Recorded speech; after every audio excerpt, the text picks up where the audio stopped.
Mwaramutse tariki 21 z'ukwezi kwa karindwi umwaka wa 2026.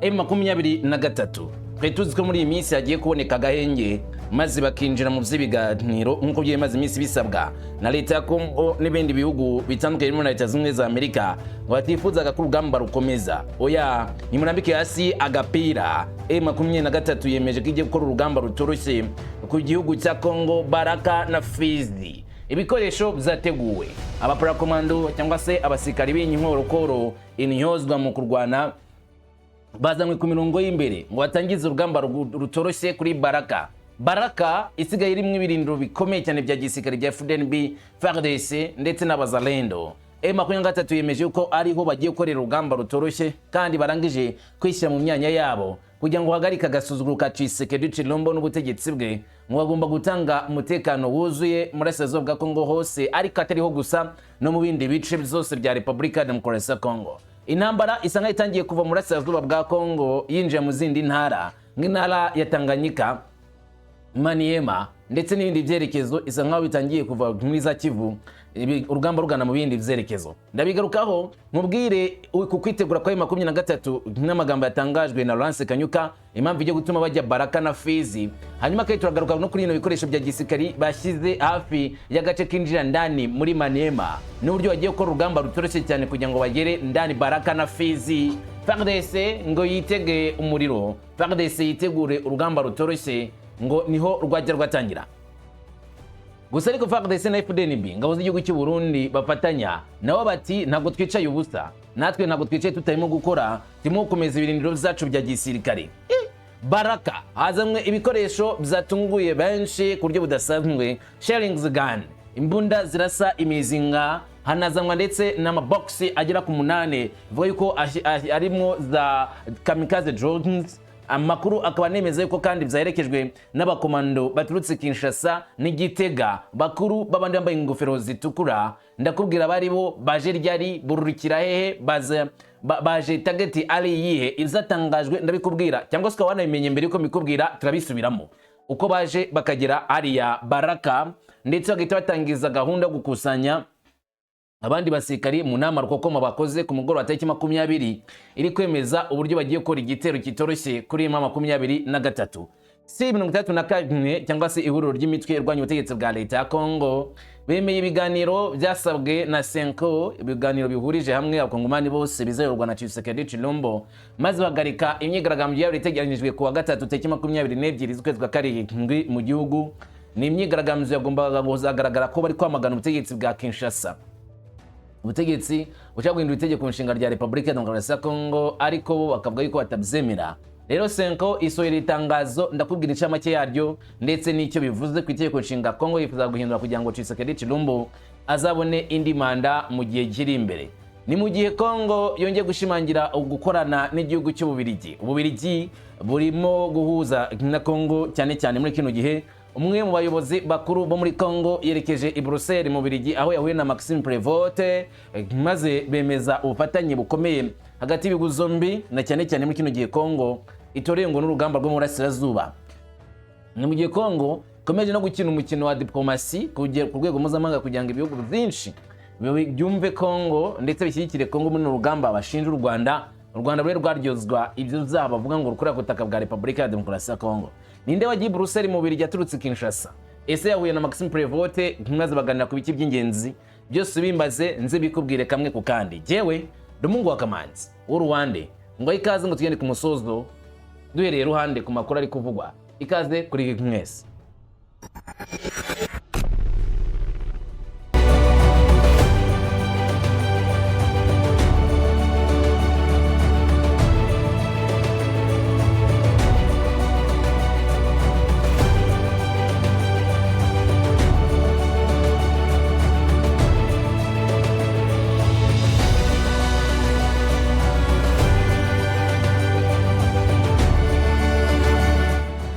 Nyemerera duhere ku mirongo y'imbere ku rugamba, ibyo gutinda tubyihorere ahubwo twanzike turebera hamwe ibyabaye cyane cyane ndetse n'ibikomeje kuba.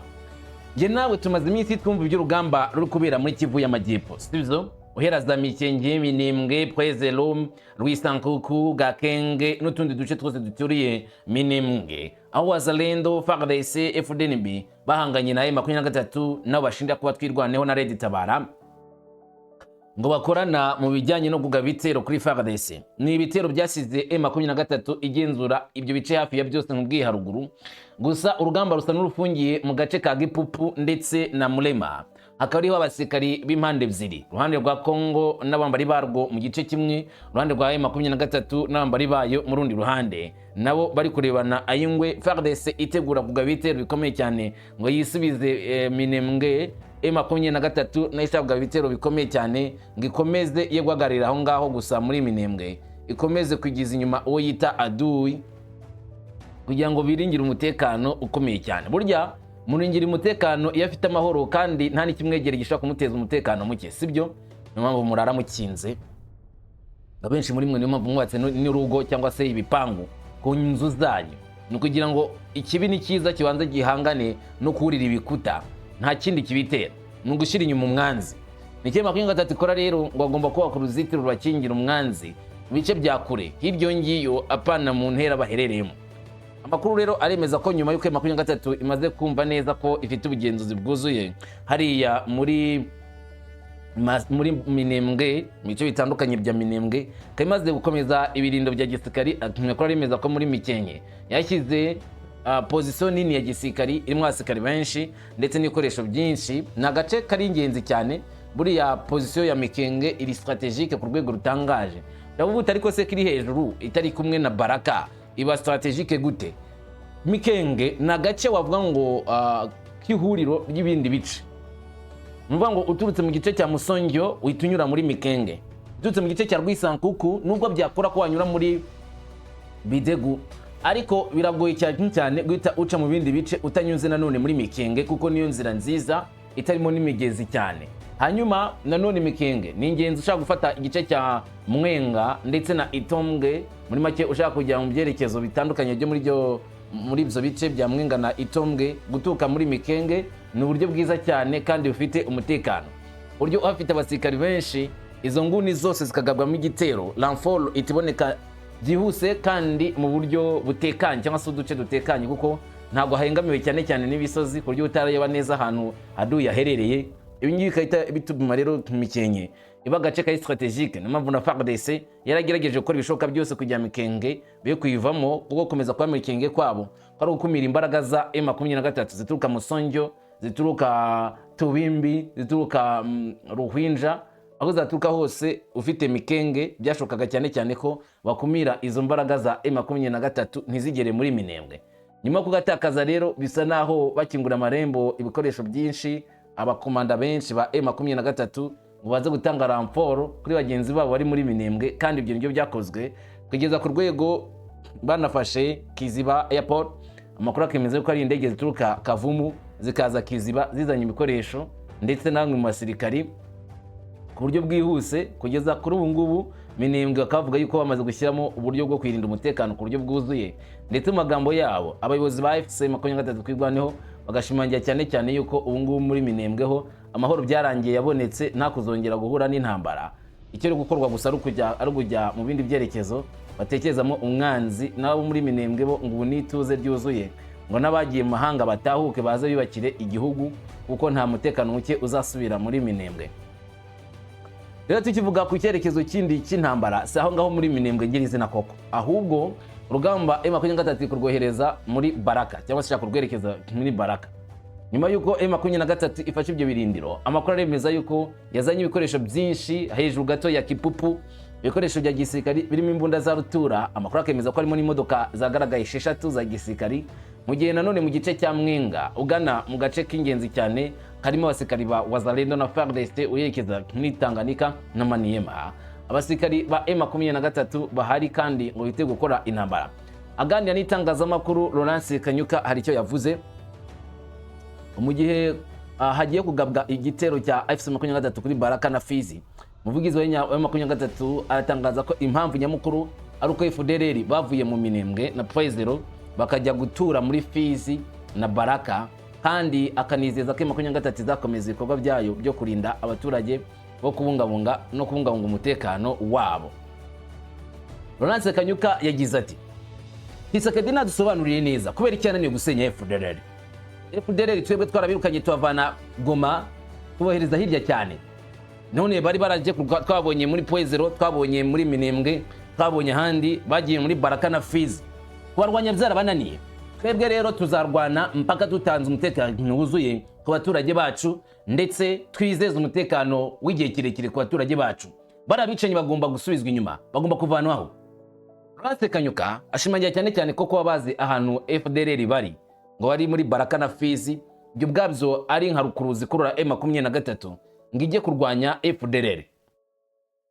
Mu myuzo ya mbere M23 yakunze kuvuga yuko mu bibazo bafite harimo kwima uburenganzira bwabo, ariko akanavuga ko na FDLR ikomeza kubicira abantu mu buryo bwo kubarenganya cyane abatutsi n'abanyamurenge batuye muri Burasirazuba bwa Kongo. Ngo kuba rero FDLR igiye muri Baraka ngo nayo igiye kwica y'abantu ba M23 cyangwa se abaturage ba Kongo. Ubwo ibyo rero iyo FDLR bagomba kuyihiga bakayirwanya. Amakuru Kongo itangaza ivuga yuko nayo ifite gahunda guca intege FDLR. Gusa bikavuga yuko iyi ntego ya FARDC yo kurwanya FDLR igenda bigura intege, hibazwa impamvu batabishyira mu bikorwa kandi n'amasezerano Washington ari icyo avuga nk'uko Laurence Kanyuka yabigarutseho ati Washington iteganya iki? Iteganya yuko FDLR ikwiriye gucibwa intege.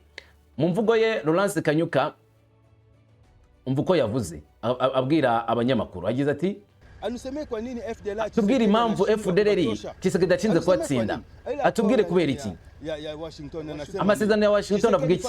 Tshisekedi agomba kubanza kubakuraho, ariko uyu munsi turababona muri Minembwe, turabona muri Poezero, turababona hano muri Goma harabaga FDLR turabirukana bajya kure, none bari Minembwe turabirukana bashaka kujya kwica abantu ba Baraka na Fizi, kandi baracyafite ubufatanye nabo kugira ngo bice abantu bacu. Reka tubabwize ukuri, twebwe ukuri kwacu nuku icyo twiyemeje nukurinda abaturage b'abasivile, nukubarinda kubaha umutekano ndetse no kubizeza amahoro by'igihe kirekire, ndetse tukababohoza tukabaha umutekano wuzuye.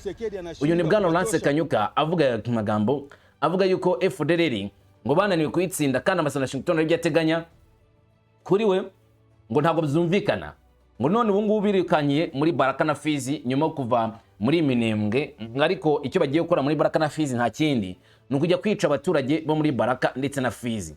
Niki ibyo bivuze? Gisone neza ko M23 uyabonye impamvu yo gutera Baraka ndetse na Fizi, kuko iyo ntambara itagira impamvu iyo ntambara ntabwo yemerwa. Mu gihe M23 ivuga yuko hari FDLR yica abaturage bagomba gukurikirana, yaba impamvu nziza gukomeza gukora igitero ubutaka bwa Kongo.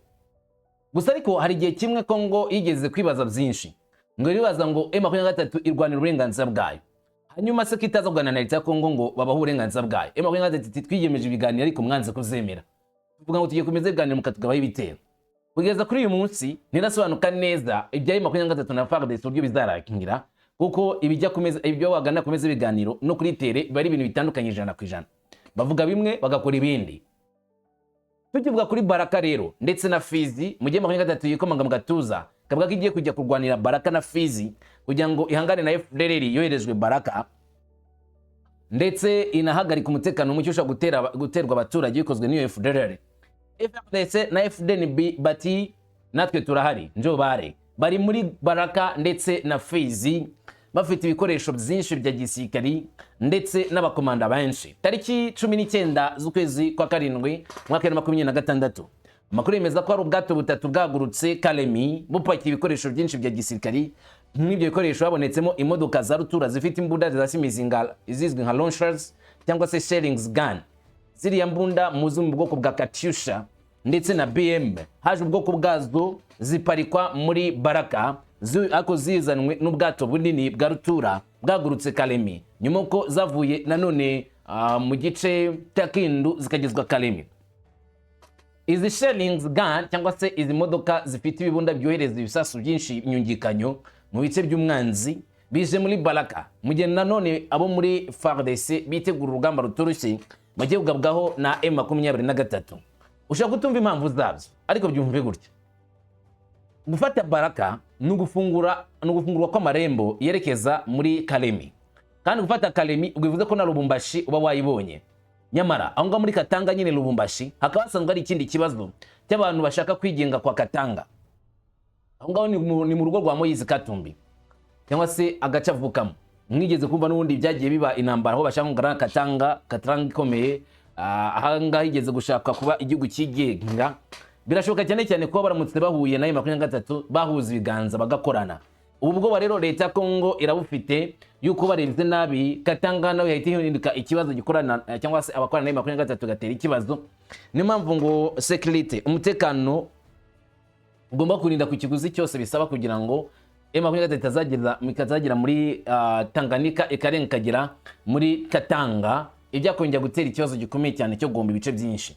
Na M23 nayo irabizi neza ko mu gihe baba bashaka imbaraga zaza bageze Kinshasa badafite Katanga, yemeza no kwikiri tugaseka.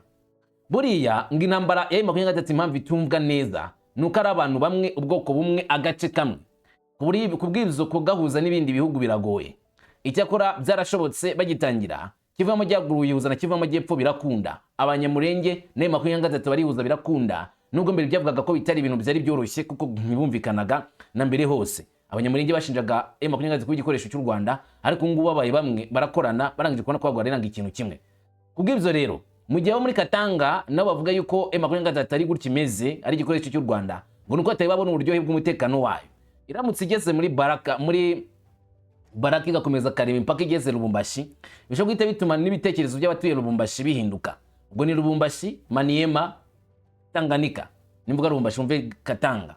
Ibi rero byaba ari igihombo gikomeye cyane kuri FARDC. Kimwe mpamvu bari kuzananga ibikoresho byose bishoboka n'abasirikare benshi bakarunda muri Baraka kugira ngo bigamo inteko bajye kurwana na M23, ahubwo niba na ngombwa bayambura ibindi bice byose igenzura, aho kugira ngo ize gufata Baraka na Fizi ikomeze mu bindi byerekezo. Imodoka rero za gisirikare zazanywe n'imbunda za rutura zazanywe zarekezwe n'abasirikari bo mu rwego rwa Force de Tigre. Ni itsinda ry'abasirikare rikunze kugaragara ku butaka bwa Kivu y'Amajyepfo, aho zikunze kugaragara mu Kivu y'Amajyaruguru. Amakuru yemeza yuko umubare w'ababonetse utari mukeya nubwo utagaragajwe ngo ni bangahe, gusa babyitegereje neza kiva mu bwato bavuze ko ari hagati y'ijana n'150. Birumvikana ko atari abasirikari bake. Force de Tigre, ingabo zidasanzwe za Tshisekedi Chilombo ku giti cye, ko ni itsinda rishya rya gisirikari ryashyizweho ku butegetsi bwa Tshisekedi Chilombo, bitandukanye n'amatsinda ya Force n'andi yarasanzwe no ku butegetsi bwa Joseph Kabila Kabange. Iyi Force de Tigre cyangwa imbaraga z'ibisanmagwe ni ingabo nshyashya zatozwe n'Ubufaransa na Israeli, kandi batozwa ku itegeko rya Tshisekedi Chilombo nk'agomba kujya kurwana aho rukomeye ndetse aho byatunaniranye akari bakora icyo gitero. Kuri ubu rero Force de Tigre ngo nigiye guhabwa mission yo kurwana na M23 mu byerekezo bya Kivu y'Amajyepfo, mu uturutse neza Gipupu, Mulema n'utundi duce, bakareba ko bakisiza Pwezero bafatanije n'abarundi badasanzwe, ingabo zasanzwe z'abarundi. Amakuru aremeza yuko mu Burundi haturutse ubwato bumwe bwavuye muri Rumonge. Amakuru akemeza ko bwabuzanye abandi basirikare ariko bwatwara n'inkomere iyo igihe bwasubiragayo. Bwabuzanye abasirikare gusimbura bagenzi babo bakomerekeye ku mirongo y'imbere ku rugamba cyangwa se bafiriye ku mirongo y'imbere ku rugamba kugira ngo basimburwe ku mirongo y'imbere. Izi mpinduka zo kuzana ibikoresho n'abasirikari bishya ku butaka bwa Repubulika Demokarasi ya Kongo muri Kivu y'Amajyepfo ntabwo ngo ari ibintu bipfa kwikora gutyo gusa, ahubwo harimo agateguro. Nimba FARDC izi neza yuko kurangiza M23 basaba imbaraga zidasanzwe kandi zihuriweho, niyo mpamvu biyemeje kuzana ibikoresho byose bishoboka n'abasirikari babonamo imbaraga zirenze iza bagenzi babo kugira ngo aribo baza gukora igitero kitoroshye muri aka gace ndetse no guhagarika M23. Bashaka gufungira bwa mbere mu gace ka Murema, bwa kabiri muri Gipupu, bwa gatatu muri Lukenia, kugira ngo inguni zose M23 yatekereza kunyuramo bazasange zifunze. FARDC yarangije kwikokinga muri izo nguni. Impamvu yo kuzana sharing M23 mu gihe intambara ya vis-a-vis basa n'abayishoboye cyane, leta ya Kongo yarangije kubona neza ko kurwana intambara ya kure ari byo by'ingenzi. Muri make gukoresha drone zikora ubutasi zigasika n'ibisasu, ariko no kohereje ibisasu ugerezwa n'ibunda bya muzinga kugira ngo bijye kurimbura abazi position ya M23. Ibyo ngo ugomba guca intege M23. Nyuma Force de Tigre ikaza ikora amasuku aho barangije kwitira M23, akaba ari no mpamvu rero bazanye izi ngabo zidasanzwe ikindi wazaniye zino ngabo zidasanzwe nuko ngo batekereza ko muri Minembwe ngo hariho special force y'ingabo z'u Rwanda ngo zigufasha M23. So bwa mbere wabuzumvisha ibyo ni kenshi bakungumana bakunze kwivuga ko ingabo z'u Rwanda azize ku butaka bwa Repubulika ya Demokarasi ya Kongo. Buriya rero ikosa wakora ni ukujyana ingabo ku rugamba ziciriritse ugiye kuzirwanisha ingabo zikomeye, bazikubita nk'izitigeze zigira ku rugamba. Icyo gihe basa nkaho nta kazi babonye, baborohereje imirimo. Bahitojwe kurwana n'urugamba ruremereye, bahitoje kurwana za bateyo na bateyo zidasanzwe, ukabazana aho bakurutu barabamanyura ntumenye ko bigeze bajya ku mirongo imbere ku rugamba. Numa FARDC rero ngo yatekereje yuko nimba u Rwanda rwarazanye special force muri Congo, ngo nako ngomba kuzana force de Tigre igafatanya na Super Noir bakarwana urwo rugamba mpaka barangije icyo kibazo. Aha ibi kandi bije mu gihe arari icyizere ndetse n'ibyiringiro by'abakongomani yuko ngo hari amakamyo yabonetse y'aba M23 bava muri Kivu y'Amajyaruguru bari gutaha bava ngo mu bice bitandukanye, bandi bakavuga ko ari u Rwanda gucyura ingabo zarwo. Nyamara M23 yaje kwakura inzira ku murima ivuga ko nta gace na kamwe bazavamo, nta na santimetero n'imwe bazatakaza. Ibyo bibwira yuko M23 izakora withdraw ni ukwibeshya cyane, ngo nta hantu hamwe ishobora kuzava hano hamwe ishobora kuzasubira inyuma ngo abasikari babasubire inyuma, ahubwo izakomeza kujya mbere nk'uko yavyemeje. Buri santimetero zose yafashe izazinda umutekano, kandi bikomeza kumvikana neza cyane ko M23 n'ubuyobozi yashyizeho bitazigera buvaho. Ubu rero haracyakomeje kwibazwa icyo FARDC izakora kujya M23 bayambure bino bice, mu gihe ku mirongo y'imbere ku rugamba M23 ikomeje kurusha imbaraga FARDC. Tugarutse kubikuvugwa nanone ku rundi ruhande, ngo ndavuga mu bijyanye na diplomasi na politique, cyane cyane ko batavuga n'umutegetsi bwa Kinshasa. Batavuga n'umutegetsi bwa Kinshasa barimo C34 cyangwa se C34, iyi ni impuzamitwe ya politiki itavuga n'umutegetsi bwa Kinshasa, irimo n'itsinda rya Martin Fayulu, Lamuka, hakabamo n'andi mashyaka atandukanye. Bamaze iminsi barateguye imyigaragambyo yagomba kuzaba ku munsi wo tariki 22 z'ukwezi kwa karindwi mwaka 2026. Gusa haje kubaho inama yahuje Tshisekedi Chilombo nabo mu mitwe y'abanyamadini SEC ndetse na Senko, nyuma guturuka mu gihugu cy'u Burundi bemeranya rero ibiganiro bihuriweho. Kuri ubu rero ihuriro ry'igihugu ry'imitwe 34 ry'umuryango uharanira uburenganzira bw'itegeko nshinga yatangaje mu itangazo ryashyizweho umukono i Kinshasa wa mbere tariki 20 Nyakanga ko urugendo rw'amahoro rwari rwateganijwe kwa gatatu tariki 22 Nyakanga imbere y'inteko ishinga amategeko y'igihugu rusaba ko Felix Tshisekedi yegura ruvuyeho. Itangazo ririho umukono w'abayobozi batanu b'umuryango barimo Martin Fayulu wa ECD, Jean-Marc Kabudi wa ASH, Moïse Katumbi Ensemble na Augustin Matata wa RHD, ndetse na Deli Sesanga wa Envor. Nkuko itangazo ribitangaza, iki cyemezo gikurikira ubujurire bwatangajwe ku ya 18 Nyakanga na Senko n'amagihugu ya Episkopi ya Kongo na ICC Torero rya Gikristo rya Kongo, bahagarariwe na Cardinal Frederic Ambongo na Perezida wa ICC Levi Andre Bakundwa, basaba ihuriro rya C34 guha ibiganiro amahirwe nyayo. Ihuriro ryanavuze ko ryemera itangazo ryatanzwe na Perezida wa Repubulika nyuma y'inama n'abayobozi b'amadini yombi y'uko umukuru w'igihugu yiyemeje gutegura ibiganiro bihuriweho z'amahoro kandi byuzuyemo ishyaka rya Repubulika zubaha inzego n'itegeko nshinga. Ngo kandi bivugwa C34 isobanura neza ko iri subikwa ry'imyigaragambyo ryafashwe nk'icyemezo nyuma y'inama zayo n'abaperezida bayo ku gatandatu tariki 18 Nyakanga no ku ya mbere tariki 20 Nyakanga, kari ikimenyetso cy'inshingano kandi ntikigomba ngo gufatwa nk'ukwanga kurengera itegeko nshinga cyangwa se ngo gitere intege icyemezo cyaryo. Ihuriro ry'abayoboke kandi ryongeye kwemeza ko ritemera icyari cyo cyose kibangamiye itegeko nshinga, ryibutsa ko hakurikijwe ingingo 70 nta muntu ushobora kumara manda zirenze 2 ku mwanya w'ubukuru bw'igihugu. Uko nguko riko bimeze. Icyakora inyandiko iragaragaza ibintu bisobanutse neza. C34 isaba ko ibiganiro rusange by'igihugu byateranywa ku mugaragaro byihuse bishoboka kugira ngo akemurwe impamvu nyamukuru z'ikibazo ubugizi bwa nabi buturutse hanze n'umutekano muke mu burasirazuba bw'igihugu, ikibazo cy'imiyoborere, ibibazo by'ubukungu n'imiyoborere myiza, hamwe n'ivugurura rikenewe kugira ngo uturere twongere ubumwe kandi twubake amahoro. Isaba kandi ingamba zo kubaka icyizere no kugabanya ihungabana kugira ngo bahumurize abafatanyabikorwa bose.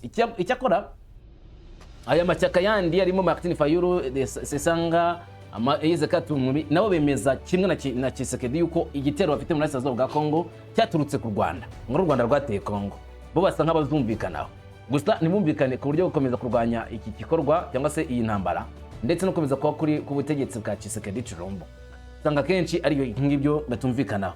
Ishyamwe ry'abahuza ritanga kandi umuburo kw'inshingano zo gukomeza ikorwa ubu ziri ku muyobozi ku giti cye Tshisekedi, rigatanga umuburo kuri guverinoma ku gikorwa icyo cyo cyose cyo gushotora cyangwa se cyo gukomeza inzira yo kuvugura itegeko nshinga, kandi rivuga ko mu buryo bweruye itegeko rya referendum rishobora gushyirwaho, ariko bagomba kubanza kuganira.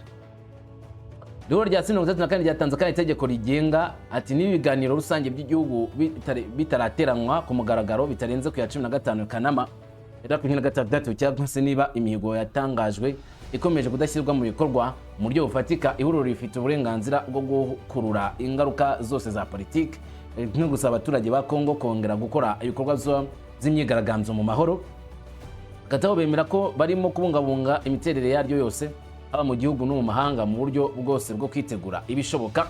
Muri make kubwira Tshisekedi Chilombo bati tegura vuba vuba ibi biganiro, tegura vuba vuba iyi nama, cyangwa se uburyo bwo kuganira buhuriweho mbere ya tariki 15 z'ukwezi kwa munani. Bitaba ibyo ngibyo tuzakora ibyo dushaka, bizagaragara neza cyane ko mwikomeze gukora ibi bikorwa byanyu by'amaguyi no gushaka gukora ibikorwa bitanyuze mu mucyo byo guhindura itegeko nshinga rya Repubulika Iharanira Demokarasi ya Kongo. Ibi ngibi byajemo ikibazo gikomeye cyane, gusa ntabwo byemezwa 100% niba itegeko nshinga nabo bazajya bakemera ko rihinduka, cyangwa se niba Tshisekedi Chilombo nazava kwizima akemera gutanga umwanya abandi bakayobora mu cyimbo cya Tshisekedi. Ibiri byose biracyategerejwe uko bizagenda. Gusa ariko bamwe bati akaga nuko Tshisekedi yava ku butegetsi Martin Fayulu akayobora, cyaba ikindi kibazo gikomeye cyane, kuko Martin Fayulu we noneho ngaje guhita adekarara intambara ku bihugu. Hanyuma Kongo igushimangira gukorana n'ibihugu, ndetse ubu ngubu barimo gukorana n'Ububiligi. Ububiligi bwavuzwe mu minsi yashize gukorana n'igihugu cya Repubulika ya Demokarasi ya Kongo binyuze mu buryo bw'ubufatanye bwa gisirikare ndetse na diplomasi. Kuri ubu Ububiligi bwiyemeje gukorana cyangwa se gufasha Kongo kumva kuranda mpuzamahanga no gusaba yuko amahanga yose yafatira u Rwanda ibihano, kuko ngo ari rwo rwateye Repubulika ya Demokarasi ya Kongo kureka gukorana n'u Rwanda ndetse n'ibindi. Ibyatumye u Rwanda nabwo rucana umubano n'igihugu cy'Ububiligi. Ibyo gusa rero amakuru agiye agaragaza neza cyane ko habaho kohereza ibikoresho byinshi kuri FARDC, ibikoresho bya gisirikari, aho Ububiligi bwagiye butanga inkunga ya gisirikari kuri FARDC na FDLB bakomeze gukora intambara ku butaka bwa Repubulika ya Demokarasi ya Kongo. Ibyagiye byamaganwa na bamwe, ndetse M23 kavuga yuko ibingi bigaragaza neza ko ari kwivanga mu bibazo by'igihugu bya bene gihugu kw'ibihugu by'i Burayi bitewe n'inyungu bafite ku butaka bwa Repubulika ya Demokarasi ya Kongo. Nkuko rero bivugwa ku rukuta rwa X mu butumwa i Bruxelles, Minisitiri w'Ububanyi n'Amahanga wa Kongo Floribert Anzaluni Asiruketsi yahaye abayobozi b'igihugu ibaruwa y'ibanga Perezida Tshisekedi yabahaye mu nama yagiranye na Minisitiri w'Intebe wungirije w'Ububiligi akaba n'umuyobozi wa diplomasi Maxime Prévost. Ibiganiro byibanze cyane cyane ku mahoro, umutekano n'ituze mu karere k'ibiyaga bigari. Byibanze kandi nanone ku mimerere iri mu burasirazuba bwa Kongo, aho hari ikibazo cy'intambara ndetse n'ikibazo cya Ebola. Bino biganiro by'abayobozi bombi bongeye gushimangira ubufatanye bw'ibihugu mu bijyanye no guteza imbere amahoro ndetse n'umutekano. Ububiligi bwiyemeje kuba ijwi ryumvikana mu Burayi bya Kongo ndetse no guhagararira Kongo cyane cyane muri diplomasi mpuzamahanga, aho byatanze umusaruro ufatika kuri leta ya Kongo, ariko kandi nanone ikaba igikenewe Kongo ugufatanye bukomeza. Bamwe bashimangira cyane cyane ko Kongo Tshisekedi Chilombo kwandikira Ububiligi iyi baruwa abandikiye mu gihe ngo hari gutekerezwa ko hashobora gutangiza intambara itoroshye ku ruhande rwa M23 nyuma y'uko ibiganiro cyangwa se amasezerano Washington kuyashyira mu bikorwa byananiranye. Ikindi ngo Tshisekedi ashaka ko yandikiye Ababiligi kumufasha gukomeza mu bikorwa bye byo guhindura itegeko nshinga kugira ngo azakomeze kuba ku butegetsi muri manda itaha, aho ngo bino bikorwa ngo bisaba ubushobozi bukomeye cyane bwa diplomasi no kumvisha amahanga, kumvisha bamwe munyapolitiki ba Kongo yuko bikwiriye ko Tshisekedi Tshilombo akomeza kuba ku butegetsi muri manda iri imbere. Ibi rero kabishumangira cyane cyane ko nubundi bishoka ko nabyo byari mu byatumye Tshisekedi yoherezwa niko igihugu cy'Ububirigi mu byo bagomba kumufasha cyangwa se gukoranaho muri kino gihe. Hanyuma hari amakuru yemeza yuko nanone Kongo ari kiri gushaka komananiza u Rwanda mu muryango w'abibumbye buryo ngo rwabura kohereza ingabo mu bijyanye no kugarura ubutumwa muri Loni. Ibi rero ngo bikaba bisabwa ko ngo Kongo igira na deal cyangwa se ikorana n'ibihugu bitandukanye. Ubwo rero ku rurimi rw'imbere Ububirigi n'Abafaransa bakari bo bantu bagomba kubaterenga mu mituku kugira ngo bamagane iherezwa ry'u Rwanda muri misiyo za Loni, bitewe nuko ngo u Rwanda rusanzwe rubungabanya umutekano wa Kongo, icyarimwe rutajya no gucaka uburyo rwazanira amahoro ibindi bihugu kandi narwo rushyigikiye iterabwoba. Ibi rero nta bizwi niba uko Kongo ibyifuza bizagerwaho, gusa irabyifuza yuko byashyirwamo akabaraga ndetse ibihugu bikomeye bigafasha Kongo kumvikanisha ikibazo ku ruhando mpuzamahanga. Itega iki mu minsi iri imbere? Amahoro, intambara zirenze izo dufite uyu munsi, zose birashoboka.